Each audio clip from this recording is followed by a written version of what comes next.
Wigan 24-0 up at half-time. Hull KR never really looked like they were going to get back into that. Just going into the game, because I clearly have not watched it, so I've limited to what I can add to this discussion. But going into the game, I always thought the worst thing that happened for Hull KR was a few weeks ago when they beat Wigan, because psychologically that just gave Wigan the extra edge if they needed it in a semi-final for a place at Wembley. I don't know. It's interesting. Again, I talk about the top 6 inch quite a bit, don't I, in terms of that sports psychology element.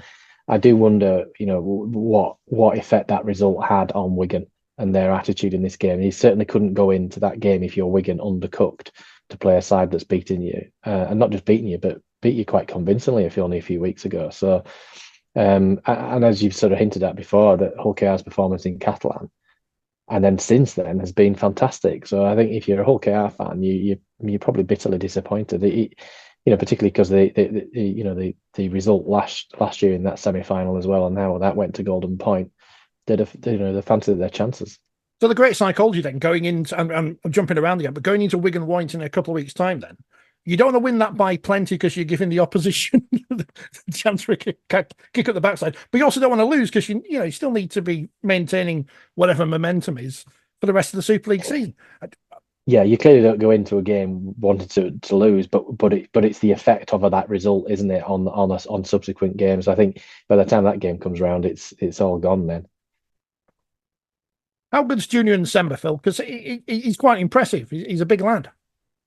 Ridiculously outstanding for where he is in his rugby league education at the moment, and an absolute credit to the way Wigan bring youngsters through their system.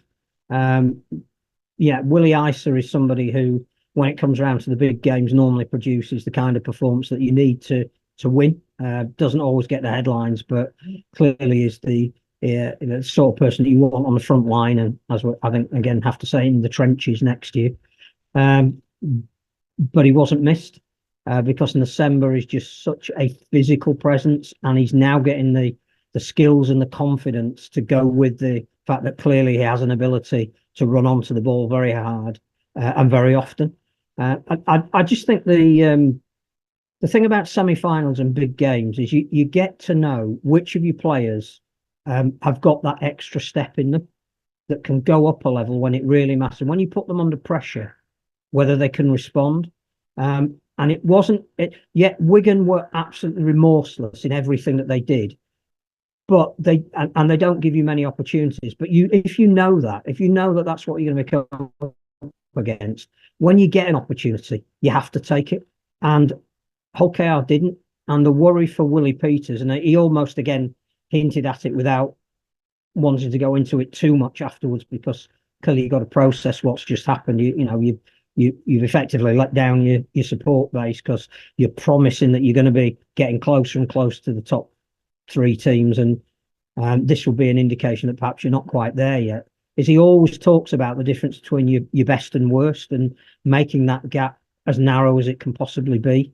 So the best clearly is beating Wigan and St Helens at home. The worst is losing away at Catalan, and almost a repeat of that in this performance. And he was really disappointed. I think that, I think he could have taken defeat if you say, the boot had been on the other foot to last year and maybe they'd have lost in Golden Point extra time to a drop goal, but they were never in it. And the mistakes they made early on against a team as good as Wigan just meant that however well Mikey Lewis played, and you couldn't fault him for everything that he was trying to do, but he just looked like a one man taking on 13. And it was, as you say, never a contest, because at 24-0, Wigan were never, ever going to throw that away. It is a strange criticism of a match that it's a blowout. This is terrible. This is the worst thing that can happen.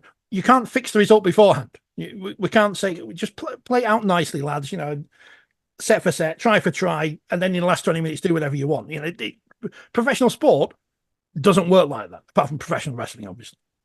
And let's not underestimate, from Hull KR's point of view, they were playing the world champions, and just looking there that, since Wigan lost that semi-final last July, they went on to win 21 of 23 matches, and only one of those 2 defeats that they had was against Hull KR only a few weeks ago. So, it's no disgrace to lose against the club champions, isn't it? In a semi-final. Ultimately, Hull KR have done well. They got to a semi-final, but disappointing that they couldn't get there in back-to-back finals. I mean, when was the last time Hull KR went to back-to-back Challenge Cup finals? They'd have to go back into the record books for that one, I'm sure. I think the other thing to bear in mind about that Wigan performance is that there were a couple of people from Wigan near us that said you want to watch for Jai Field and Bevan French today because they haven't really played on a dry track yet. And they love the big occasion.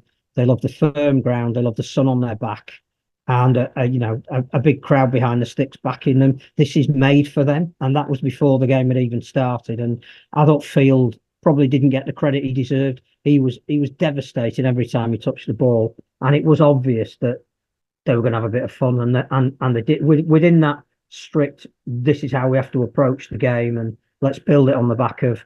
Luke Thompson, absolutely outstanding. It was only when the game finished that you realised he never went off. He did the full 80 minutes in that heat and was as effective at the end as he was at the beginning. That was an astonishing performance. The balance between the two hookers they've got is fantastic.